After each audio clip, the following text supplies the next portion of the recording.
গদাধর থেকে রামকৃষ্ণ পরমহংস, এক অসাধারণ শিশুর ঈশ্বর লাভের অলৌকিক যাত্রা। ভাবুন তো, একজন গ্রাম্য সরল ছেলে, যার পড়াশোনায় মন নেই, যে স্কুল ছেড়ে দিয়ে মন্দিরে বসে থাকে, যাকে সবাই একটু অদ্ভুত বলতো, সেই ছেলেই একদিন হয়ে উঠল সমগ্র বিশ্বের পূজ্য মহাপুরুষ। কিভাবে? গদাধর নামে এই শিশুটি কিভাবে হয়ে উঠলেন শ্রী শ্রী রামকৃষ্ণ পরমহংস? আজ আমরা জানব সেই অলৌকিক যাত্রার কথা, যে যাত্রা শুধু ইতিহাস নয়, এটা আত্মার জাগরণের গল্প। 1836 সাল, হুগলির এক ছোট্ট গ্রাম কামারপুকুর। সেখানেই জন্ম নিলেন এক শিশু, নাম রাখা হলো গদাধর চট্টোপাধ্যায়।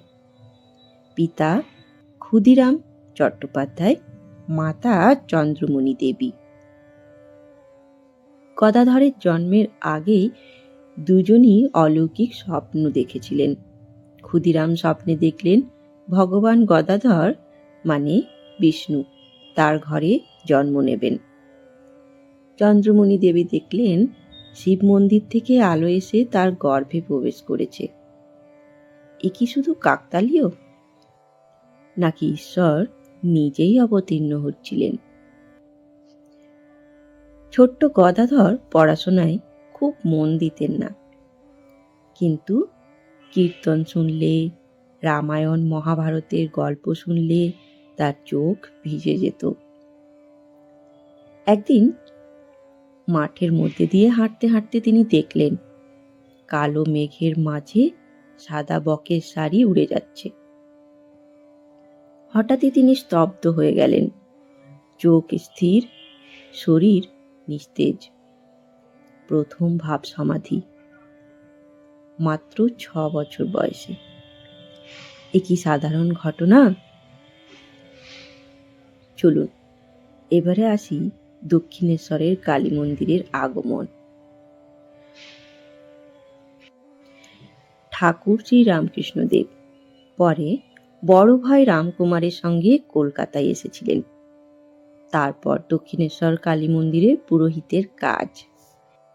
এই মন্দির প্রতিষ্ঠা করেছিলেন রানী রাসমণি দেবী। মন্দিরে মা ভবতারিণীর পূজা শুরু করলেন গদাধর, কিন্তু তার পূজা ছিল একেবারে আলাদা। তিনি মূর্তিকে পাথর ভাবতেই পারতেন না, তিনি সত্যিই মা বলে ডাকতেন। রাতের পর রাত কেঁদে বলতেন, মা তুমি কি সত্যি আছো? আমাকে একবার দেখা দাও। এই কান্না ছিল ভক্তির আগুন।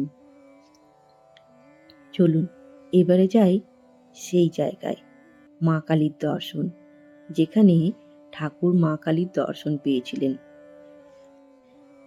একদিন আর সহ্য হলো না, তিনি মন্দিরের খড়গ তুলে নিলেন।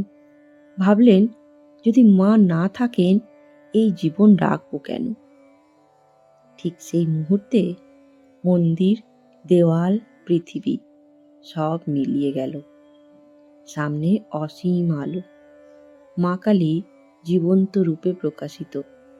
তিনি অচেতন হয়ে পড়লেন। সেই দিন থেকে গদাধর আর সাধারণ মানুষ রইল না, তিনি হয়ে উঠলেন মায়ের সন্তান। তারপর তিনি বিভিন্ন সাধনা শুরু করলেন। তার জীবনে এলেন ভৈরবী ব্রাহ্মণী। তিনি ঘোষণা করলেন, এই যুবক কোনো সাধারণ ব্যক্তি নন। তারপর এলেন তোতাপুরী মহারাজ। তিনি নিরাকার ব্রহ্মের সাধনা শেখালেন। আর অবাক করা বিষয়, তিনি ইসলাম ধর্মও মেনেছিলেন আর সাধনাও করেছিলেন। খ্রিস্ট ধর্ম মেনে যিশুর দর্শনও পেলেন। তখন তিনি বললেন, যত মত তত পথ। এই উপলব্ধি তাকে করল পরমহংস। এবারে যাই নরেন্দ্রনাথের সঙ্গে সাক্ষাৎ। এক যুবক এলেন, নাম নরেন্দ্রনাথ দত্ত। তিনি সরাসরি প্রশ্ন করলেন, আপনি কি ঈশ্বর দেখেছেন? উত্তর এলো, হ্যাঁ, যেমন তোমাকে দেখছি তার থেকেও স্পষ্ট।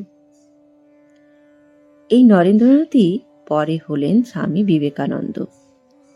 গুরু শিষ্যের সেই সম্পর্ক বদলে দিল ভারতবর্ষের ইতিহাস। এবার চলুন জানি গদাধর থেকে পরমহংস হবার সেই কাহিনী। গদাধর চট্টোপাধ্যায় দীর্ঘ সাধনা ও ঈশ্বরানুভূতির পর ধীরে ধীরে সকলের কাছে পরিচিত হন রামকৃষ্ণ নামে। আর তার সর্বোচ্চ আধ্যাত্মিক অবস্থাকে স্বীকৃতি দিয়ে সাধু সমাজ তাকে উপাধি দেয় পরমহংস। পরমহংসের শব্দের অর্থ কি? শাস্ত্রে বলা হয় যে সাধক সত্য ও মায়ার ভেদ বুঝে ফেলেছেন, যিনি জগতের মাঝে থেকেও সম্পূর্ণ ঈশ্বরলগ্ন, তিনি পরমহংস। রামকৃষ্ণের জীবনে এই সত্য স্পষ্ট দেখা যায়। তিনি উপলব্ধি করেছিলেন ঈশ্বর কেবল মন্দিরে নন, মানুষের মধ্যেই বাস করেন। তাই তিনি বলতেন, জীবের সেবা মানেই শিব সেবা। অর্থাৎ মানুষের সেবা করলেই ঈশ্বরকে পাওয়া যায়। তিনি শেখালেন জটিল তত্ত্ব নয়, ভক্তি আর শিশুর মতো সরল মনই ঈশ্বর লাভের আসল পথ।